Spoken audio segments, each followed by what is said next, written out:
Halo, salam sehat kawan Diska. Kembali lagi bersama saya Sari Cantik dalam program Info Sehat, informasi seputar kesehatan. Semoga kawan Diska dimanapun Anda berada selalu diberi kesehatan, keselamatan, rezeki yang berlimpah dan juga barokah. Amin. Oke, ngomongin soal sampah, ini tuh sesuatu yang kompleks ya, karena pasti setiap orang itu menghasilkan sampah gitu ya. Nah, seperti apa sih kita harus mengelola sampah dengan baik dan benar? Nah, saat ini saya sudah bersama Bu Retno Dewe. Tapi hari ini nggak Dewe ya? Ada temannya. Ada temannya ya. Apa kabarnya Bu Retno? Alhamdulillah, sehat luar biasa, bugar dan produktif. Lengkap. Oke, lengkap ya. Selain sehat harus bugar dan juga produktif ya. Brand ambasadornya Sipgar soalnya. Selalu dibawa. Oke, beliau adalah Subkor Keslinkesja Ordinasi Kesehatan PP dan KB Kota Madiun. Nah, Bu Retno, sebelum kita ngomongin soal sampah nih, kemarin kita sudah deklarasi 15 STBM ya. Tahun lalu ya, di tingkat provinsi nomor 1, kemudian nomor 4 di tingkat nasional gitu ya. Nah, setelah itu nih, apakah kita berhenti sampai di sini atau bagaimana nih Bu? Program kelanjutannya nih Bu? Sangat berat ya? Jangan berhenti dong. Oke.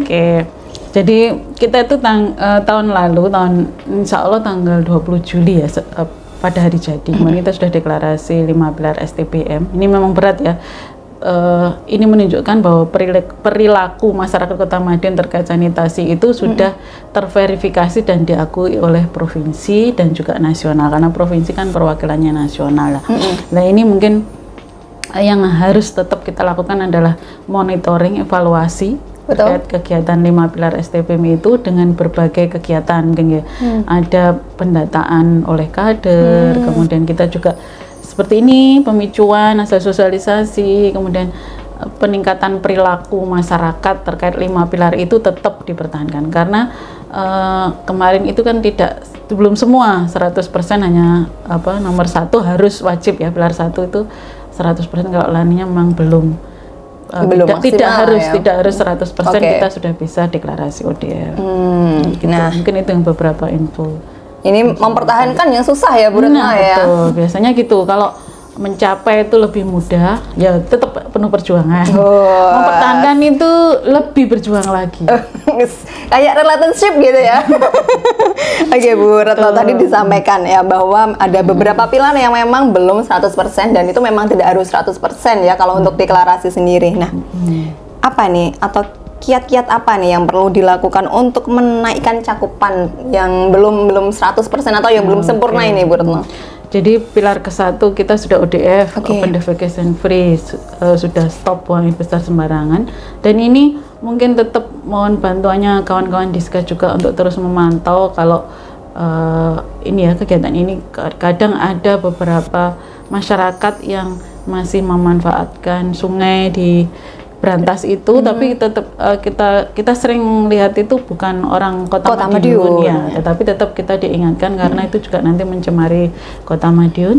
Kemudian pilar kedua CTPS, cuci tangan pakai sabun, insya Allah selama pandemi kemarin sudah membudaya. Iya. Semoga sudah menjadi kebiasaan gitu ya. Semoga tetap terjaga walaupun tidak pandemi, karena itu perilaku ya, perilaku memang susah. Tidak semudah untuk balik telapak tangan dulu. CTPS itu susah sekali, kita gembur-gembur, tapi begitu ada pandemi tanpa kita sosialisasi, masyarakat itu refleks gitu ya. Iya, mencari info tersendiri berbagai tipe CTPS gitu ya. Kemudian yang pilar ketiga adalah pengelolaan makanan dan air minum aman. Kalau makanan ini biasanya masyarakat juga sudah sadar karena dikonsumsi terutama untuk anaknya, untuk keluarganya mesti harus sanitasinya lebih bagus, baik, kemudian air juga harus aman gitu. Kalau Kota Madiun kan ada PDAM. Ini PDAM juga mengejar terus untuk mewujudkan air minum, jadi tidak hanya air bersih, tapi air minum yang siap dikonsumsi untuk minum. Selama ini mungkin air minumnya masih diperlakukan dimasak dahulu gitu kan. Nanti arahnya air minum itu air langsung diminum, jadi tanpa ada pengolahan gitu ya. Kemarin sudah beberapa tempat di launching di tempat umum kayaknya sudah ada. Kemudian yang pilar keempat ini pengelolaan sampah rumah tangga. Nah, ini sampah rumah tangga yang aman ini yang akan kita kejar. Ya, Nah, betul. kita perubahan perilakunya Dinas Kesehatan. Nah, kalau penyediaan sarana prasarana itu di LH Dinas Lingkungan Hidup. Jadi 5 pilar STPM ini memang tidak hanya tugasnya Dinas Kesehatan, tetapi juga kolaborasi semua lintas sektor, lintas program yang ada di Kota Madiun. Kolaborasi gitu ya, Betul, menurutnya ya. Pengelolaan yang pilar kelima juga gitu, pengelolaan limbah cair rumah tangga yang aman itu PU biasanya ya, PU itu menyiapkan drainase. Kemarin yang kita lihat ya, banyak bangunan drainase depan itu yang sudah bagus. Nah, yang rumah tangganya nanti akan dialirkan ke sana. Jadi semua tetap dievaluasi dan dipantau dan diupayakan lebih meningkat lagi gitu. Oke, untuk mencapai sesuatu yang maksimal lah gitu ya, Bu Retno. Nah, hari ini kita khususnya ngomongin soal sampah yang ada di pilar keempat ya, Bu Retno ya, dimana untuk pengelolaan sampah rumah tangga yang aman dan juga supaya penghuninya, kitanya tetap sehat, lingkungan juga bersih dan sehat gitu ya. Nah, bagaimana nih Bu Retno? Atau di kilas balik sebentar deh, apa sih? Nah, yang ada di pilar 4 ini khususnya pengelolaan sampah rumah tangga ini? Jadi pengelolaan sampah rumah tangga dan aman itu perilaku ya. Kita perilaku pengawalan sampah di tingkat rumah tangga dengan segera. Jadi perilaku ini meliputi pengelolaan sampah. Jadi mulai dari awal kita harus memilah, kemudian mengumpulkan ya, mengumpulkan, kemudian memproses, mendaur ulang, kemudian mengangkut gitu ya, sampai dengan pembuangan yang tidak membahayakan kesehatan manusia dan masyarakat lain. Jadi lingkungannya sekitar itu tidak berbahaya karena sampah yang kita hasilkan itu sudah benar-benar aman untuk dibuang di lingkungan. Intinya seperti itu. Itu ya, sampahku adalah tanggung jawabmu, oh, bukan ya? Sampahku tanggung jawabnya LDLH. Nah, itu keliru paradigma ya? Betul. Lama itu.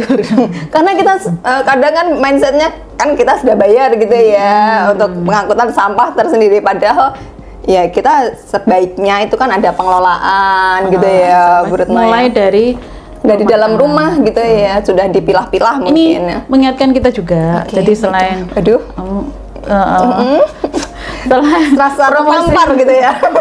Selain ke kawan Diska, kita juga mengingatkan diri sendiri dan juga keluarga kita untuk memilah tadi yang memulai mengamankan sampah rumah tangga gitu, dari nggak dicampur bruk jadi satu gitu ya, Bu Retno ya. Harus ada pengolahan lebih lanjut gitu ya dari dalam rumah tangga sendiri gitu ya. Nah, ini nih perilaku ini yang mungkin belum semua ini terlaksana, kemudian belum mindsetnya belum sampai di situ mungkin ya. Nah, ini butuh proses, disampaikan Bu Retno tadi, butuh proses, butuh effort gitu ya. Nah, di pilar keempat nih Bu Retno, tadi kan pengelolaan sampah rumah tangga yang aman. Adakah kriteria-kriteria bahwa kita tuh sudah menerapkan pilar keempat ini? Oke, kemarin itu sudah sekilas kami sampaikan juga. Untuk pilar keempat ini memang berguna sampah. Kalau rumah kita bersih, sehat itu bersih itu sudah tidak terlihat sampah berserakan, itu poin yang pertama. Kemudian tadi melakukan pemilahan sampah. Biasanya ada sampah organik dan non organik, biasanya terpisah seperti itu. Saya juga berusaha kemarin sudah mulai plastiknya disendirikan, kemudian dijual sayuran. Nah, itu yang merombeng itu. Kemudian ada tempat sampahnya, jadi tidak hanya dibuang di plastik gitu sampai gitu ya. Tapi ada tempat khusus, 2 tempat terpisah gitu. Kalau misalkan tidak ya disendirikan gitu.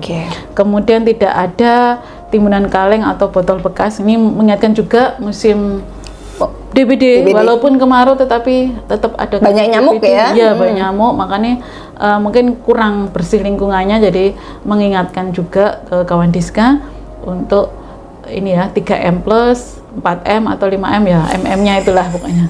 Terus yang paling penting, yang masih sering dilakukan masyarakat, saya sering menjumpai itu membakar sampah, dilarang membakar sampah, tidak boleh membakar sampah. Itu ada asap juga mengganggu pernapasan, itu juga tidak diperbolehkan untuk membakar sampah. Jadi sebaiknya memang harus diangkut ke TPA ataupun dipilah tadi ya, setelah dipilah maka diangkut ke TPA ataupun ditimbun. Kalau tanahnya luas bisa ditimbun. Biasanya di desa-desa itu kan tanahnya luas ya, kadang tidak ada TPA, tetapi TPA-nya di rumah sendiri, TPA sendiri nanti ditimbun itu untuk dijadikan kompos. Itu lebih bermanfaat dan lebih aman. Lebih aman yang jelas itu. Itu tadi ya, bahwa memang nggak boleh membakar sampah gitu ya Bu Retno ya. Masih yang ada. Nah ini mungkin karena rumahnya terlalu luas gitu Bu Retno ya. Jadi tempat bakarnya tuh ya di rumahnya sendiri kan, di perkarangannya sendiri gitu ya. Tapi tetangganya yang terkena asap itu. Mabur ya. Oke, nah. Ganggu privasi. Dalam ya, mengganggu privasi ya. Oke, Bu Retno, tadi kan kita sudah bahas nih tentang pengelolaan sampah yang ada di rumah tangga. Nah, kalau di kota sendiri nih Bu Retno, apakah ada sesuatu yang bermasalah juga nggak sih di kota ini? Kota Madiun itu sekarang ramai dikunjungi banyak orang. Ya, betul, karena ada beberapa destinasi wisata ya yang menarik karena kita sumber daya tidak ada menciptakan destinasi wisata yang lumayan banyak, tetapi ada akibatnya setelah itu.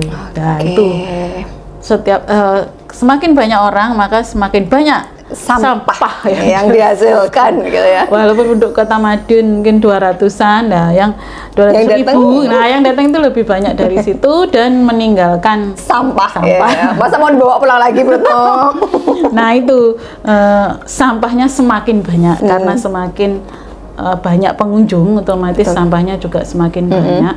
Nah, sementara di sisi lain sarana prasarana sampah ini masih belum cukup, belum maksimal dari Madiun.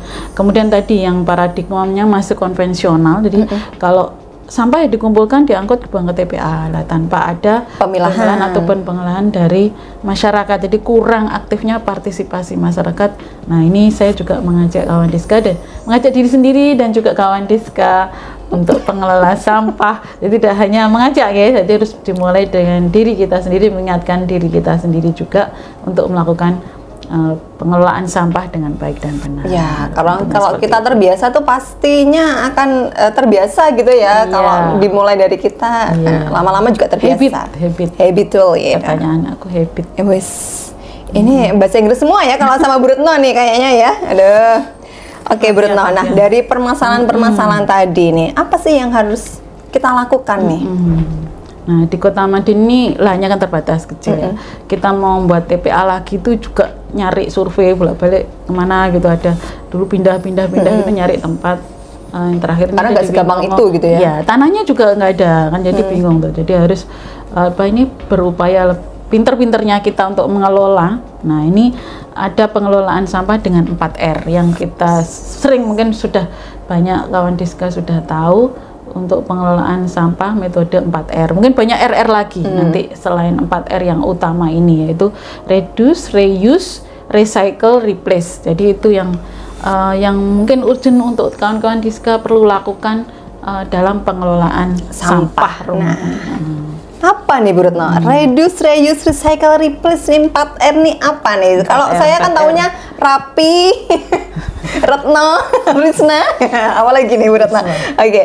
Nih, untuk reduce, reuse, recycle, replace nih, artinya apa nih Bu Retno? Kalau kita harus apa nih? Reduce itu mengurangi sampah, maksudnya adalah mengurangi penggunaan barang yang berpotensi menjadi sampah. Contohnya, kalau Mbak Sari ini pergi belanja, itu biasanya kan pakai sampah plastik. Iya, betul. Itu bisa dipakai lagi untuk apa ini? Jangan pakai plastik, misalkan menggunakan tas, Herma gitu ya. Kayak gitu, mengurangi sampah. Kemudian kalau ini Mbak tadi yang minum, tempat minum itu juga biasanya kan ada disuguhi botol minum, itu bisa membawa dari rumah botol minum yang bisa diisi ulang, itu kan mengurangi sampah plastik yang botol minum tadi. Jadi kalau beli, bawa botol dari rumah, beli airnya aja, botolnya taruh di situ gitu.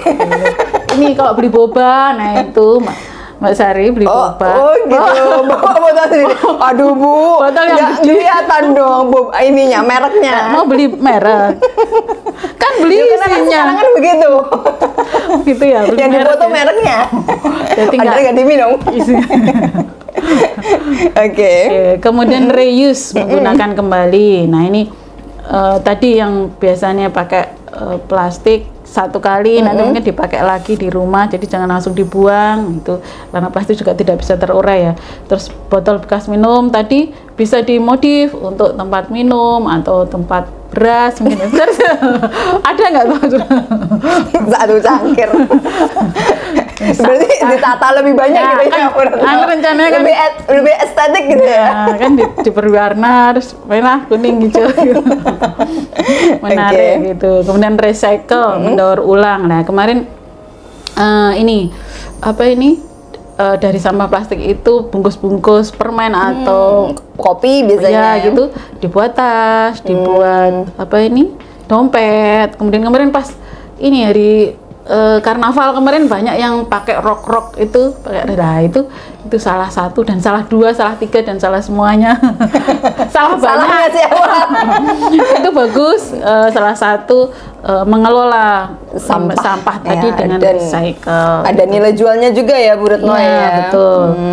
Kemudian replace, mengganti, ya itu mengganti barang yang digunakan dengan yang ramah lingkungan.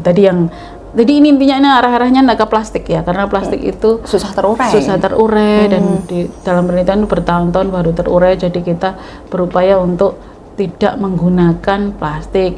Ini juga styrofoam itu juga mengandung bensin itu juga susah terurai. Jadi kalau beli apa-apa itu kalau pakai styrofoam lebih baik cari yang lain yang bisa styrofoam lebih atau terurai. styrofoamnya ditinggal di toko. Membawa ini kalau orangnya jualnya kita tahu yang dituju adalah bawa styrofoam, maka kita bawa tempat Kotak makan makan. sendiri ya. Jadi mungkin nanti menunya lebih banyak. Dapatnya lebih banyak Bisa ya kan? jadi styrofoam cuman 1 meter gitu ya. aja. Satu entong Kok ini 1 meter? dapat. Panjang. Aduh Bu, itu styrofoam apa itu yang jual makanan apa itu ya 1 meter? Pizza kan ada itu 1 meter. Oh iya deh, iya. Tapi kertas. Oke deh, benernya Retno aja ada papanya ya. Ya.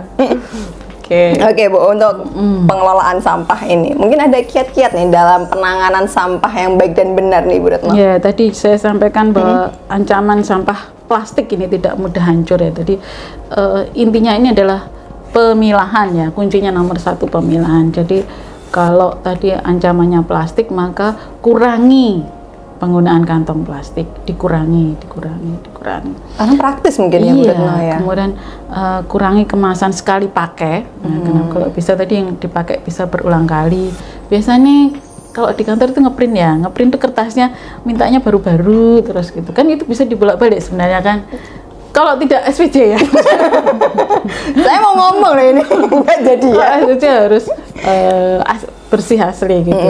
Oke. Kemudian kurangi kemasan konsumsi yang menggunakan plastiknya tadi. Ini banyak plastik ya memang ya, masalah terbesar memang plastik ya. Karena tadi yang untuk pengamanan sampah plastik memang luar biasa agak susah. Sebenarnya kalau bisa juga bagus, kalau tidak bisa jadinya susah diurai. Kemudian tadi yang terakhir penggunaan styrofoam itu juga mulai digencarkan.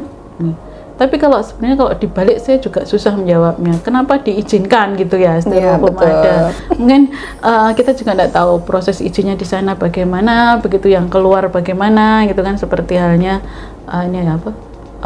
Prosentase atau kandungan yang di styrofoam mungkin waktu di sananya bagus waktu dicek, tapi Ya, begitu sampai di konsumen, itu mungkin beda lagi. Itu kita harus, makanya kita berusaha mencerdaskan masyarakat, mencerdaskan kawan Diska. Seperti halnya tadi mungkin Mbak Sari halo jangan merokok gitu kan. Padahal Pabriknya masih. pabriknya ada lah. Terus kita mencerdaskan panjenengan semua. Intinya Ya, gitu. betul. Nah, seperti ini juga bahayanya styrofoam itu. Ya, karena pabriknya, meskipun pabriknya ada, tapi kalau kita bisa mengendalikan diri kita, bisa mengelola diri kita untuk upaya-upaya tersebut, itu kan pasti ada efeknya ya, yang bagus juga untuk kita, gitu ya Bu Retno ya. Nah terakhir Bu Retno, mungkin ada yang perlu disampaikan nih untuk masyarakat, khususnya di Kota Madiun nih, tentang pengelolaan sampah. Oke, kawan Diska, mungkin tadi sesuai judul kami ya, sampahku adalah tanggung jawabku.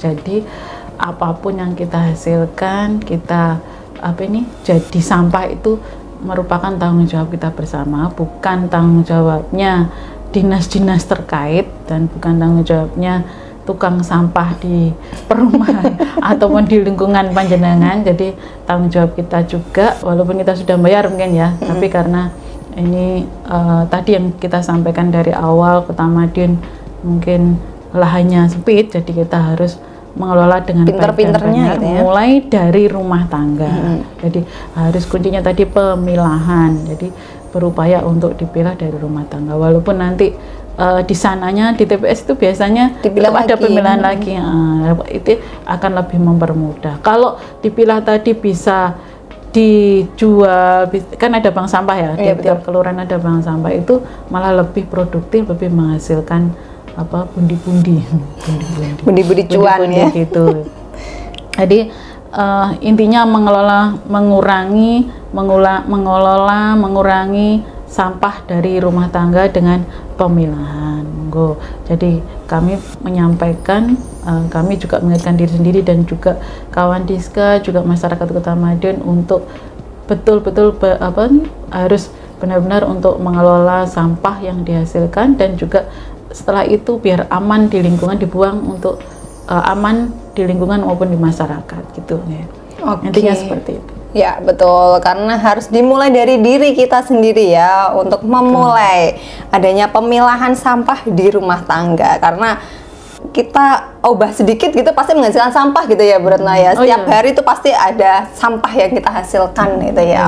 Betul. Dan kita tahun ini insya Allah bulan ini kita mengusulkan STBM Paripurna.